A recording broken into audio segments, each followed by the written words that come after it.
जी नमस्कार, मेरा नाम सनी श्रीवास्तव। स्वागत है आपका टीचर्स अड्डा 24/7 के यूट्यूब चैनल पे। मेरे साथ हैं आयुष सर और हम लोग जो है वो चर्चा करेंगे सीटेट जुलाई 2024। आपके फ्रीक्वेंटली आस्क्ड क्वेश्चन जो जो आपके डाउट हैं वो सारे इस वीडियो में सॉल्व किए जाएंगे। तो सर, फॉर्म आ चुका है, फॉर्म भरना भी शुरू हो गया है जी सर, 7 तारीख से शुरू हो गया। और डेट भी आ गई एग्ज़ाम की। एग्जाम की डेट भी आ गई है, ठीक 4 महीने और बाद मुझे पेपर है। लगता है कि इतना बढ़िया मौका है कि 4 महीने मिल रहे हैं। तो कुछ जो इनके डाउट हैं उस पर हम लोग जो नोट डाउन कर रखे हैं उस पर चर्चा कर लेते हैं बारी बिल्कुल बारी। बिल्कुल। मैं तो डाउट बता हर देता किसी का हूँ। जो भी डाउट है वो आपको कहीं ना कहीं किसी ना किसी पॉइंट पे जरूर मिल जाएगा। कुछ बेसिक चीजें आपने बाहर हाँ, थंबनेल उस पे पे देखी ली उसमें भी होंगी। अगर आपको लगता है कि कुछ रह गया तो आप कमेंट बॉक्स कर दीजिएगा, दोबारा बात कर लेंगे। देखिए, ठीक। सबसे पहला जो डाउट है सर वो है कि अपेयरिंग। अपेयरिंग कैंडिडेट्स कौन कौन होंगे इसके अंदर और एज का क्या है उसके अंदर क्राइटेरिया। सबसे पहले आप इस पर अपेयरिंग में क्या होता था पहले कि जो सेकंड ईयर वाले स्टूडेंट होते थे जिनका रिजल्ट अपेयरिंग मतलब जिनका रिजल्ट आने वाला होता था उन्हें अपेयरिंग माना जाता था। लेकिन बाद में इस अपेयरिंग वर्ड को कोर्ट में केस हुआ और डिफाइन किया गया कि अपेयरिंग शब्द का अर्थ है कोई भी ऐसा बच्चा, पर्टिकुलरली लिखा गया है और एनसीटी ने भी इस गाइडलाइन को अपनी उस पर लगा रखा है, सीटेट भी इसे मानता है, कोई भी ऐसा व्यक्ति जो किसी भी टीटीसी टीचर्स ट्रेनिंग कोर्स का हिस्सा है वो अपीयरिंग माना जाएगा। यानी कि एडमिशन के बाद यानी आज आपका डे 1 है, एडमिशन के बाद आप कभी भी सीटेट दे सकते हैं। मतलब आप ये कह रहे हो कि अगर मैंने बीएड में एडमिशन लिया, हाँ, शाम मैंने को अभी फॉर्म भर इनरोल दो सर। किया है हाँ, और सीटेट का फॉर्म आ गया है तो मैं भर सकता हूँ, बिल्कुल मेरी सर। मैं पास हो जाऊंगा इस तो वो हाथ मान्य सीटेट का होगा। एडमिशन, बीएड का ठीक एडमिशन, है, उस हाथ तो दूसरा किसी होगा। भी टीचिंग ट्रेनिंग कोर्स जो होता है उसमें आपने एडमिशन जैसे ही ले लिया, आप शुरू किए जाना, अगले दिन आप फॉर्म भर सकते हैं सीटेट का, वो बिल्कुल मान्य होगा। बिल्कुल सर, सर। दूसरा डाउट है एज का डाउट है। अब भरने से रिलेटेड एक तो अपेयरिंग का डाउट हो गया, दूसरा एज का डाउट हो गया। तो हर चीज का रीजन भी देके आपको समझाएंगे। ये एक पात्रता परीक्षा है, एक आपकी एलिजिबिलिटी एग्जाम है जो आपको ये बताता है कि क्या आप शिक्षक बन सकते हैं। ये कोई सरकारी नौकरी का या किसी भी और चीज का आपको प्रावधान नहीं देता कि आपको नौकरी मिलेगी या कुछ ऐसा होगा। सिर्फ ये बता रहा है कि जो आपने बीएड की थी वो किस स्तर की हुई है। ठीक, बस ये उसे मतलब एक तरीके से वेरीफाई कर रहा है। आपने बीएड तो पास किया ही होगा, उस पर एक्स्ट्रा वेरिफिकेशन है जो सुप्रीम कोर्ट की गाइडलाइन के बाद आया है। तो एज कोई मैटर नहीं है, किसी भी उम्र का व्यक्ति जो है इसे भर सकता है। तो कभी भी और किसी भी उम्र का व्यक्ति जो है इसे भर सकता है, ये पॉइंट है। हाँ, बस इसमें ये ध्यान रखना है कि अगर आप पीआरटी की तैयारी कर रहे हैं तो वहाँ एज लिमिट होती है। वो मतलब फिर फिर आपका, अगर आपका ये इरादा इसके थ्रू कोई सरकारी नौकरी लेने का है तो वो डिपेंड करेगा उस भर्ती पर, वहाँ पर जो कितनी एज राज्य होगी। से राज्य, केंद्र हाँ, के अलग अलग स्कूलों में अलग अलग है। अगर आप प्राइवेट स्कूल्स के लिए जा रहे हैं तो आप किसी भी एज में उसे कर सकते हैं, तो एज का कोई यहाँ पे कोई मैटर नहीं करता है। अगला डाउट है सर, बढ़ते हैं अगले डाउट हाँ पे। सर। अगला डाउट है कि डिप्लोमा और बीएड, तो हाँ पेपर 1 में कौन एलिजिबल है, पेपर 2 में कौन एलिजिबल है, और जब से वो विवाद हुआ तो क्या बीएड वालों को पेपर 1 में देना चाहिए या नहीं सर, देना इन्हें चाहिए। थोड़ा सा पेपर 1 पेपर 2 समझाने का मेरा जो हाँ, पॉइंट है हाँ, वो थोड़ा समझा देते हैं। बिल्कुल। पेपर 1 का अर्थ है पहली से 5वीं, पेपर 2 का अर्थ है 6ठी से 8वीं। यहां पर अब आपको एक भेद समझना पड़ेगा। कई राज्यों में क्या होता है, प्राइमरी टीचर होता है, इसके बाद अपर प्राइमरी टीचर होता है, उसके बाद आपका टीजीटी टीचर होता है, उसके बाद आपका पीजीटी टीचर होता है। मतलब पहली से 5वीं पढ़ाने वाले अध्यापक को प्राथमिक अध्यापक कहा जाता जैसे है। बिहार में है, जैसे बिहार में 6 है, to 8 के लिए भी टीचर होते उत्तर हैं। प्रदेश में उत्तर जैसे है, प्रदेश उत्तर में प्रदेश में 6 to 8 के लिए टीचर की भर्ती आती है, राजस्थान में लगभग राज्यों में यही व्यवस्था है कि प्राथमिक, उच्च प्राथमिक, trained graduate teacher, post graduate teacher, TGT teacher. TGT teacher 9वीं 10वीं को पढ़ाता है, पीजीटी पढ़ाता है 11 12 को। हम्म, तो जहां जहां भर्ती निकलेगी हाँ, प्राइमरी और अपर प्राइमरी, तो जो प्राइमरी में भरना चाहता है 1st to 5th पास हो, जो अपर प्राइमरी भरना चाहता है 6th to 8th पास हो। जहां पर अपर प्राइमरी होता ही नहीं है, जैसे उदाहरण के तौर पर मैं आपको दिल्ली, या मैं अगर आपको उदाहरण दूं केंद्रीय विद्यालयों का या किसी भी केंद्र की भर्ती का, या कुछ राज्य ऐसे हैं जहां पर ये व्यवस्था नहीं है, अपर प्राइमरी चीज नहीं होती है वहां पर या तो स्कूल 6ठी से ही है या पहली से शुरू होते हैं। तो वहां पर सिर्फ क्या भर्तियां होती है, प्राइमरी इसके बाद आपका टीजीटी और उसके बाद आपका पीजीटी। ये 3 स्तर की भर्तियां हो रही हैं।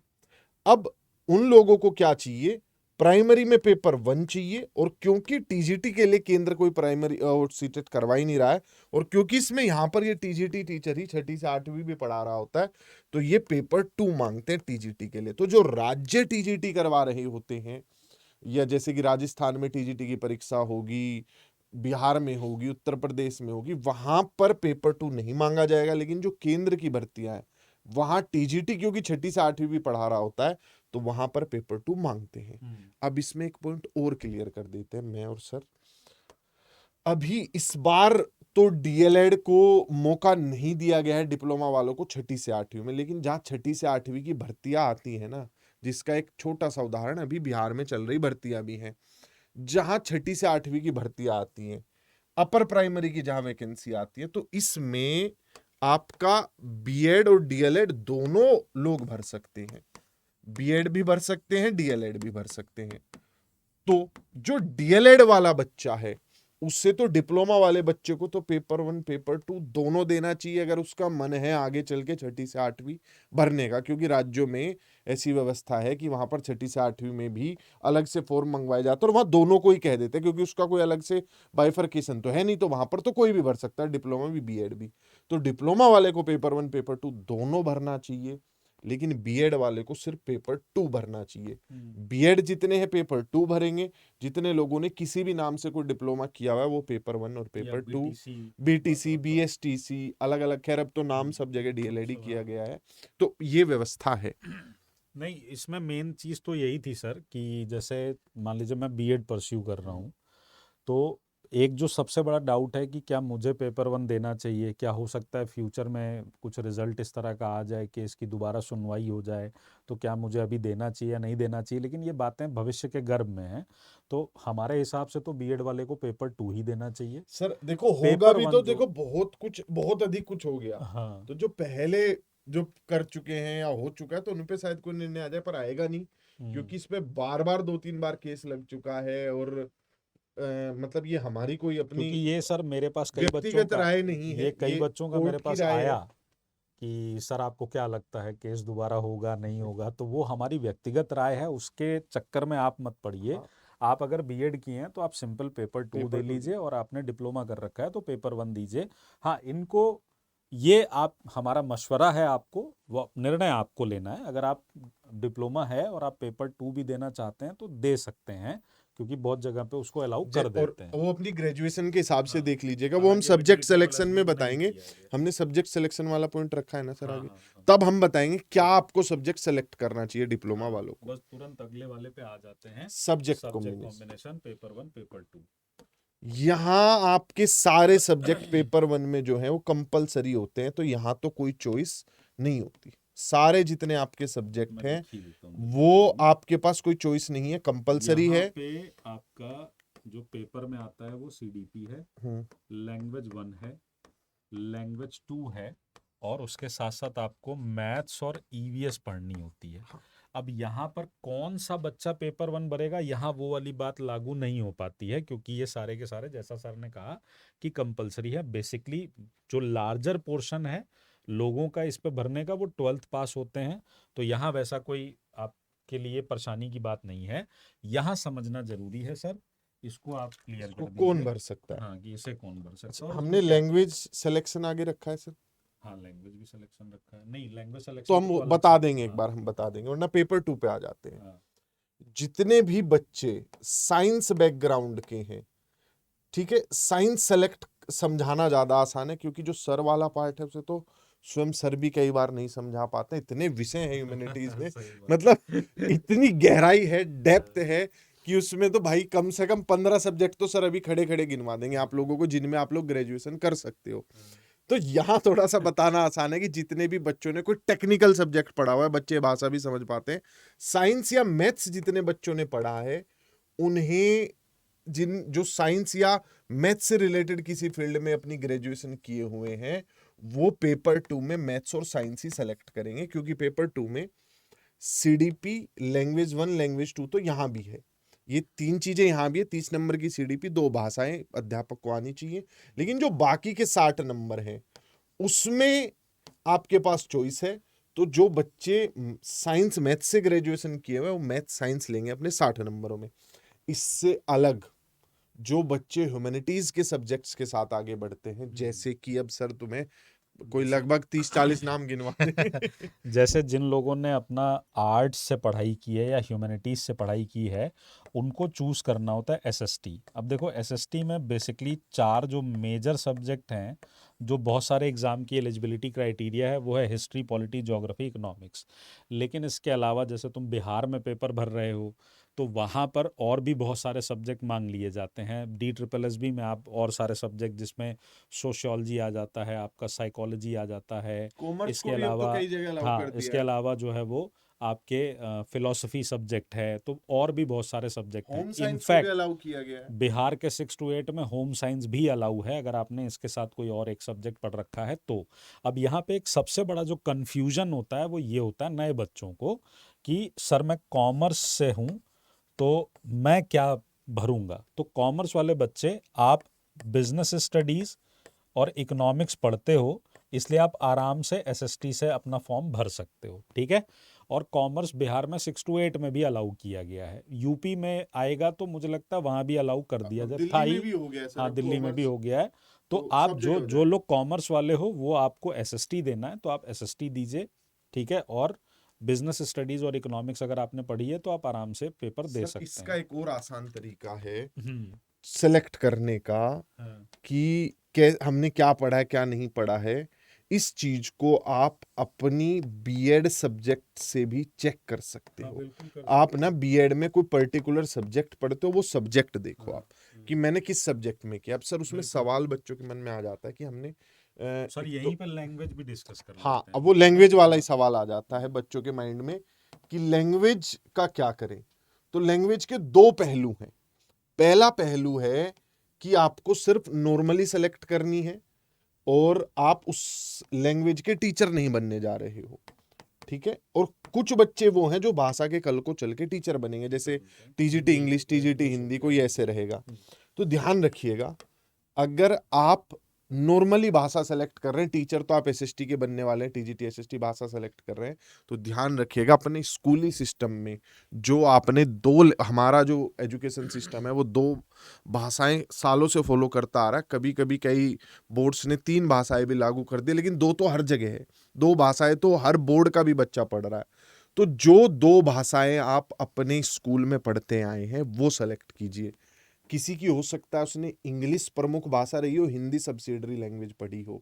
किसी बच्चे ने हो सकता है अपने स्कूल में अपनी मार्कशीट देख लेना 10वीं की कि मैंने कौन कौन सी 2 भाषाओं में पेपर दिया था, तो वो सेलेक्ट करनी है। लैंग्वेज के टीचर को ये खास ध्यान रखना है कि आपको अपनी लैंग्वेज 1 जो सेलेक्ट करनी है, ये खासकर मैं टीचर, आप क्योंकि पेपर 2 देकर ही बन सकते हो लैंग्वेज के टीचर, तो आप लोगों के लिए बता रहा हूं अपनी लैंग्वेज आप अपनी ग्रेजुएशन के बेसिस पर सेलेक्ट करेंगे कि आपने उस भाषा में क्या ग्रेजुएशन की हुई है। ठीक, जैसे आपने हो सकता है हिंदी इंग्लिश दोनों पढ़ी, हिंदी आपकी सेकेंडरी लैंग्वेज थी 10वीं तक, आगे चल के आपने बीए हिंदी या हिंदी लिटरेचर में आपने ग्रेजुएशन कर ली, तो आपकी भाषा नंबर 1 जो है वो क्या होगी। मतलब ऐसा अनिवार्य है या ऐसा हम इसलिए करते हैं कि सर हमारी इसमें क्या है, सहूलियत होती है वो, इसमें सहूलियत तो है ही, खैर जो कि चीज भाई मैंने ग्रेजुएशन बीए में पढ़ मैं ली, मैं बीए हिंदी से पढ़ा हूँ, तो मैं मेरे लिए सीटेट देने जा रहा हूँ, तो तो मैं लैंग्वेज लैंग्वेज वन में फर्स्ट हिंदी जो है पढ़ूंगा। वो हिंदी बिल्कुल। सेलेक्ट करूंगा।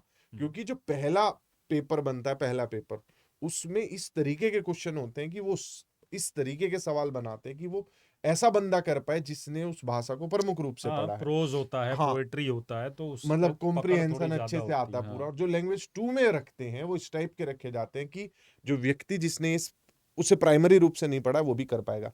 हालांकि कल को आपको टीचर बनना है तो बोर्ड टू बोर्ड नियम काफी अलग हैं। दिल्ली में जैसे क्या है कि आपने उस भाषा में लैंग्वेज का पेपर पास किया, ऐसे बड़े ध्यान से देखते हैं। बीएड में वो सब्जेक्ट पढ़ा नहीं पढ़ा इग्नोर भी कर देते हैं।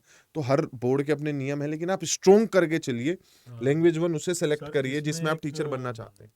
यूपी वाला जो विवाद आ रहा है, हालांकि उस पर अलग से बात कर उस पर लेंगे, बात कर वो लेंगे कि बड़ा जरूरी संस्कृत है, के पर अध्यापकों को। हाँ, संस्कृत लैंग्वेज पे, पर उस पर किसी और वीडियो में चर्चा कर लेंगे। फिलहाल अब आगे अगले बढ़ते पॉइंट हैं। पर चलते हैं। पासिंग मार्क्स जनरल कैटेगरी की क्या होनी चाहिए और रिजर्व कैटेगरी की क्या होनी ठीक है चाहिए? सर, बहुत बता बड़ा देते हैं। कंफ्यूजन है, हालांकि कई बार बताया जा चुका है।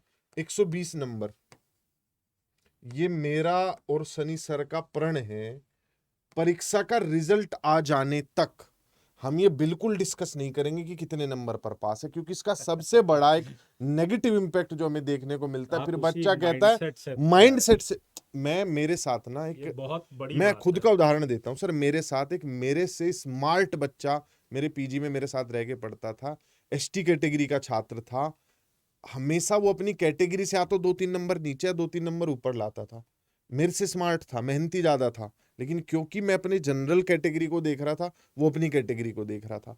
तो ह्यूमन माइंड ऐसा होता है कि अगर उसे आप बता दो ना कि ये करना है, तो उसी के आसपास चीजें करता है। तो आपका टारगेट 120, हम चाहते हैं आप हमें जिस दिन आपका रिजल्ट आए आप कहें कि सनी सर 3 नंबर से रह गई, 117 आए हैं। वैसे भी टारगेट इसलिए इतना रखना चाहिए कि सर 7-8 नंबर तो खुद सीबीएसई मतलब सीटेट वाले अब आंसर वो की में उन्हें नहीं झोल कर भरोसा देते होता। हैं वही झोल कर देते हाँ, हैं। ये टारगेट है आप लोगों का, ये हम बिल्कुल डिस्कस नहीं करेंगे। और जो बच्चा एग्जाम की तैयारी करने से पहले ये सब चीजें सोच रहा है कि मैं 80 पे पास हूँ, 82 पे, मतलब 90 पे, मेरा मानना मतलब ये है ना तैयारी भी कि नहीं कर रहा है। मेरा मानना ये है कि अगर आप प्रिपरेशन कर रहे हैं खासकर एलिजिबिलिटी की, तो अगर आप पहले से ही एकदम पहुंचना चाहते हैं कि बस हम किसी तरह वो ऐसे लाइन लाइन छू तक दे। पहुंच जाएं, तो फिर आपकी अप्रोच वही होने लगती है। और और सर सन फिर ये तो यहाँ यहाँ जो बच्चा सिर्फ जस्ट पास कर रहा होगा, वो कैसे compete करेगा इन लोगों से जो 120 के लिए बेस बना इस बार जाएगा। मेरे सामने कुछ ऐसे बच्चों के भी रिजल्ट आए, जैसे जिसका 87 है मान लीजिए, हम्म, है ना,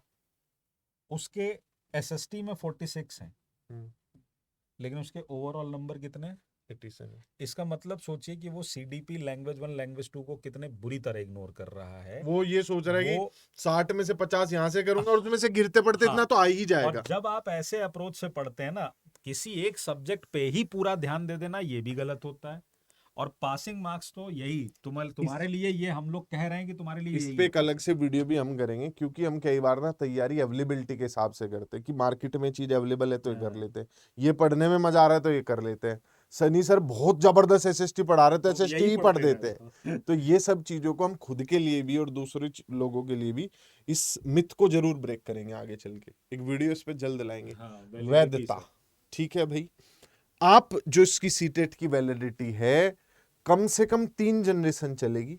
अर्थात अगर आप सीटेट पास कर लेते हैं तो आप आगे चल के आपकी विवाह हो जाएगा, हो चुका है तो आपके बच्चे और उनके बच्चे, आप अपने पोता पोतियों तक ये कह सकते हैं कि मैं सीटेट पास हूं और मेरा सीटेट मान्य है। अर्थात सीटेट की जो वैलिडिटी है वो लाइफ टाइम है, और एक लाइफ में ये तो हमारी शुभकामनाएं हैं ही कि आप 3 पीढ़ी तो देखो ही देखो, तो 3 पीढ़ियों तक चलेगी, ये लाइफ टाइम है इसकी सीटेट की वैलिडिटी। जैसे जब हम लोग प्रिपरेशन करते थे तो यूपीएससी में ये कहा जाता था अक्सर हमारे यहाँ यूपी बिहार में कि एक बार आईएएस बन गए तो 7 पुश्तें खाएंगी बैठ के। तो मैंने एक बार एक से पूछा कि कैसे, सैलरी तो कम होती है, 7 पुश्तें कैसे खाएंगी? तो हंसने लगे। हमका मतलब अभी से इंस्पायर कर रहे हो कि मैं घूस लूं आगे चलकर।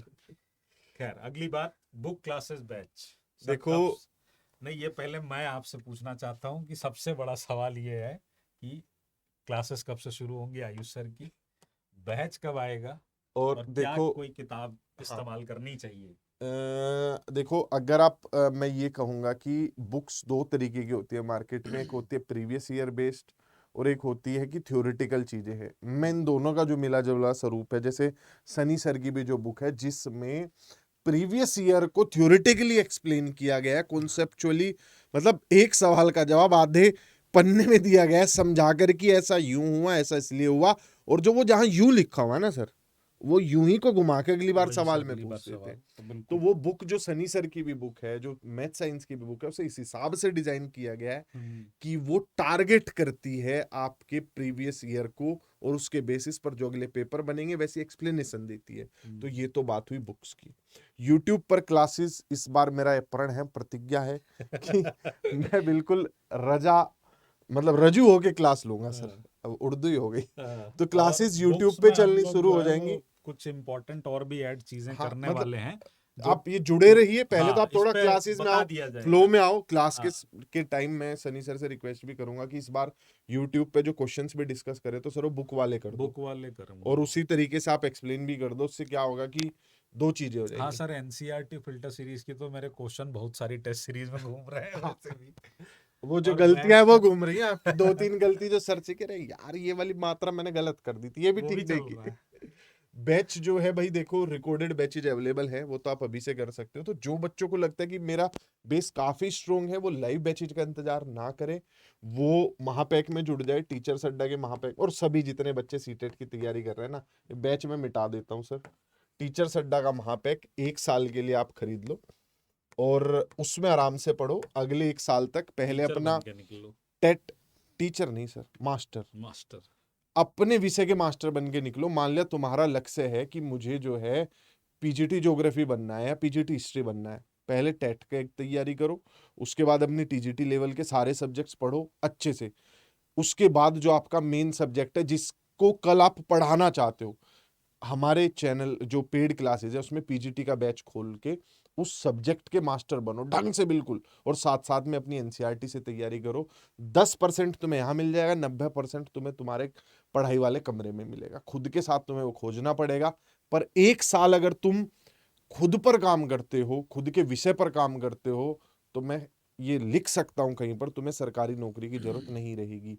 अच्छा PGT physics teacher, bio teacher, chemistry teacher, history teacher, geography teacher ढूंढे नहीं मिलता। अच्छा टीचर जो जाकर किताब को बाहर छोड़ के और बोर्ड पे खड़े होके बस लिखना शुरू कर देता है, वो है नहीं सर बिल्कुल। और अध्यापक। बुक पे ना मेरी एक बात मान लेना, मैं खासकर एसएसटी वालों को बोल रहा हूँ ये बात, और मैथ साइंस वालों को, 4 महीने हैं, आपको पता है कि आपका पेपर 7 जुलाई को होने वाला है। तो ये बड़ा बढ़िया मौका है जब आप अच्छे से ना अपनी एनसीईआरटी की किताबें पढ़िए, 6 to 8 वाली, है ना। जो पेपर 1 वाले हैं वो 1st to 5th वाले करो, लेकिन 6 to 8 की एनसीईआरटी ज़रूर पढ़िए। यकीन मानिए, आप जब किताबों का ना कोई रिप्लेसमेंट होता नहीं है, नहीं है, बजाय इधर उधर। टेक्नोलॉजी कभी रिप्लेस नहीं कर पाएगी बिल्कुल। किताबों को। तो इसको आप पढ़ोगे ना तो बहुत सारी चीज़, मैं आज भी जब मैं पढ़ता हूँ तो मुझे लगता है यार ये अच्छा, इसको तो मैंने इस तरह से सोचा था या नहीं सोच पाया था। तो कुछ ना कुछ नया आपको मिलता है। और ये ज्ञान है जो फ्री है, बिल्कुल। और ऑनलाइन फ्री है। बिल्कुल फ्री है ये, हमारे तो एप्लीकेशन पे भी अधिक हो मिल जाएगा जाएगा, सर, करवा अब दिया। युद्ध हाँ बस। विराम कर देते हैं। बिल्कुल बिल्कुल। युद्ध विराम और है, कोई डाउट हो आपका तो आप कमेंट बॉक्स में लिख लिख सकते सकते हैं, हैं। स्क्रीन पे नंबर आ रहा है, आप बैचेस में जुड़ना चाहें तो जुड़ सकते हैं। और नीचे स्क्रीन पर नंबर चल रहा है, उस हाँ पर फोन करके जुड़ सकते हैं। बिल्कुल। Bye bye, take care.